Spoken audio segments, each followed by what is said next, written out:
Hi, and welcome to my channel. Today I'd like to talk to you about the Amazon Fire tablet, the HD10. I will do my best Vanna White here and hold it up if I can get it to turn on.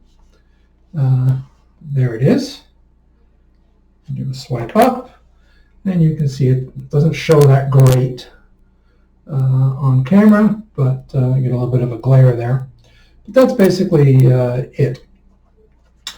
I got this, I guess, about 3 or 4 weeks ago now. I had a tablet previously, a Samsung Tab E, which I got as part of a promotion with Samsung when I upgraded my phone. I got a free tablet. Of course, nothing's ever really free. They built it into the price of the phone. Nonetheless, it served me well for what I used it for a number of years, but I found recently that the battery just wasn't lasting more than a couple of hours of light use, and then it needed to be recharged. The screen wasn't as crisp as it could be, and it was just time for a replacement. I looked at a number of tablets. They are not cheap. You go with the Apple products, of course, join the iCult, and you're going to pay $1,000 upwards for a tablet, which seems a little high, to say the least. Good Samsung tablets, also expensive. Everybody else, you're looking at upwards of $300-400 for anything that's worthwhile. So I had heard about the Fire tablets. This is the same company that had done Kindles before. So I looked into the Fire tablet, and I kind of liked what I read. Reasonable price. I got my notes here, $218, and that without any of the specials, which they frequently have. It's a 10-inch tablet. It's full HD 1080p. It's the 11th generation. I don't have all the technical specs in front of me, and quite frankly, who cares, right? It is super fast, I can tell you that. Now, the only thing I use a tablet for is reading ebooks, something that I started doing during the pandemic because the library at first was closed, and then it just wasn't wise to mix with the general great unwashed public. So I got really into the habit of ebooks, and I quite like them.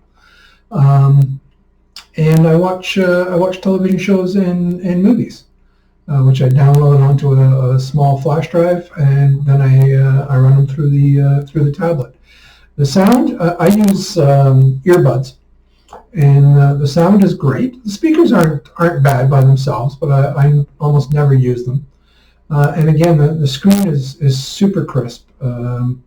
I use the VLC media player to watch everything, and there is a built-in media player, but I didn't even bother with that. I've always been a fan of VLC. It's free, it's always up to date, and I've never had a problem. Plus, it addresses almost every codecs I've ever come across. So it'll play whatever AVIs, MP4s, whatever's hidden in an MKV shell, it'll play it. So I've never had an issue with that. When I bought the tablet, I did go a little nuts, I have to say. So I've always been a big believer in using a case for all my devices, whether it's a phone or a tablet, so I ordered this case. This is an Amazon product. I'm sure there are other aftermarket products out there, but since I was on Amazon, then they make it so easy to just click and add to cart. So I bought this. It's like a faux denim finish. It does act, if you fold it backwards, you can then set it on a surface so that it's held upright, which is nice if you're eating something and you want to read your book or whatever, and you can do it sideways as well, so you can watch a movie. So that's quite nice. I also bought a 128 gig micro SD card. So this comes in one of two configurations. You can get the 32 gig storage, or 64. Because I watch movies, and let's say that an hour-long episode or a movie runs somewhere between a gig and a half. I don't want to have to constantly be loading, unloading, whenever I want to watch. I want to stick a bunch of stuff on there all at once. So I bought a 128 gig micro SD card, which just fits in very nicely. There's a little slot up on top here. Popped in there. That was $25. The case was $50. which is a little high, to be honest. The case has one heck of a magnet to keep it closed, which is great, but when you get near anything, all of a sudden you find it's got a barnacle attached to it because the magnet's picked it up. The other thing that I got was, so I got this really nifty flash drive from my dad, actually, for a birthday present, so thanks, Dad. And it's 128 gig. So it's a standard USB fitting on that, right? To use it on the tablet, or even on my phone for that matter, I had to get an adapter. So it's got a USB-C port on the tablet and also on my phone, for what it's worth. So there's this adapter thing. It's a little ungainly. I mean, it looks a little odd when you're sitting there, quite honestly. I'll show you guys now. Bear with me here. Hands aren't what they used to be. So it kind of hangs out there like a little antenna type of thing, but it's not heavy or whatnot. It's just sitting on the table, so it's no big deal. And so between the micro SD card and the flash drive, I can put a heck of a lot of shows on there, and that way I've always got something to choose from, depending on how much time I've got to watch something, what I feel like, etc., etc. One of the so far I've been quite happy with this tablet. It's served me well. So I haven't added anything to it. You can see, I don't know if you can make these out at all or if you really even care, but these are all the apps that it comes with, basically, with the exception of I added something called Overdrive, which is on the bottom, a little O there. That's for checking out and reading ebooks from my local library. And VLC. Now, one of the big complaints, and I actually did some research on this for a change before I bought it. Usually I do the research after I buy something and then have tons of regret. But one of the chief complaints about the Amazon tablets is, although it runs on Android software, Android operating system, you cannot access the Google Play Store, which would give you access to all the Android apps and third-party apps that work on Android and whatnot. I have it on my phone, and just tons of stuff I've downloaded from there. It's great. It's the same as the Apple Store, where you can add apps to your iCult device. What they have instead is they have their own little apps store. And that's where I got the VLC from. So there is some crossover stuff for the most part. You can probably find what you want through the App Store. If not, you can in fact sideload. And sideloading is a process whereby you bypass the App Store. And of course, you can't go to the Google Play Store. So you have to go to the app itself online and change a couple of settings on here. It's very easy. There's tons of YouTube videos out there that explain it much better than I can.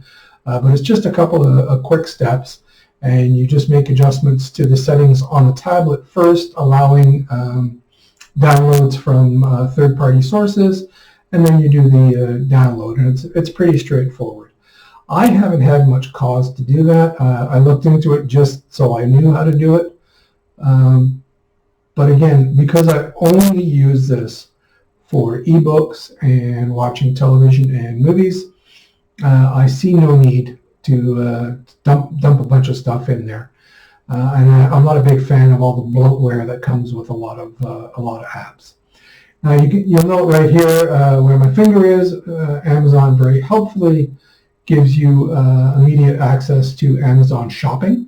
So God forbid you're ever more than 2 seconds away from ordering something on Amazon. They have a number of other Amazon apps here, of course, Prime Video, and yes, I subscribe to Prime Video. They also have the Kindle app, which is the second one in from my finger here. I get my books from the library, but if I wanted to order books from Amazon, the app is already there, right? As I said, the picture is quite crisp. The sound is quite good.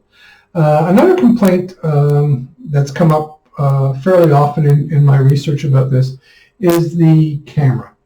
It's not great. Even by tablet standards, both the front and rear camera leave a lot to be desired.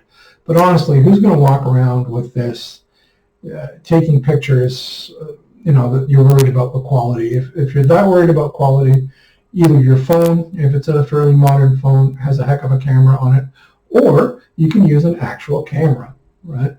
I've never been a big fan of tablets. To me, they've always been kind of neither fish nor fowl. They lack the full functionality of a laptop or PC, and they lack the portability of a phone. So they're sort of somewhere in between. But like I said, I've gotten quite attached to using them for reading, and due to circumstances recently, I haven't been able to watch a full screen television. So I've been watching this thing, and I am really pleased with it. Overall, I think I'm going to do some quick, poor math here. So just over $300. It got me the adapters, the micro SD card, the tablet itself, and the case. And certainly for entertainment value, I can't complain. Another brand, rather, you wouldn't even get a beginner's tablet, maybe one of those little kid-friendly ones, but it certainly wouldn't have the functionality of the Fire tablet. You can also, because we have a number of smart devices in the house, chiefly light bulbs, you can very easily add Amazon Alexa to the tablet and control everything from there. I've got it on my phone. My phone never leaves my side, so I don't have any reason to really bother hooking that up. Anyway, if you're in the market for a tablet, I would highly recommend at least taking a look at what Amazon offers. They have a couple of different sizes. There's a 7-inch, an 8-inch, and of course this 10-inch that I have. And the prices are reflect the different sizes. So the 7-inch and the 8-inch are considerably cheaper than the 10-inch, but the 10-inch is not overly expensive. I think anybody that buys one of these with the right expectations as to what this tablet's going to do will be very pleased with it. Anyway, thanks for watching. I hope you enjoyed this, and as always, please click like and subscribe. Thanks for watching.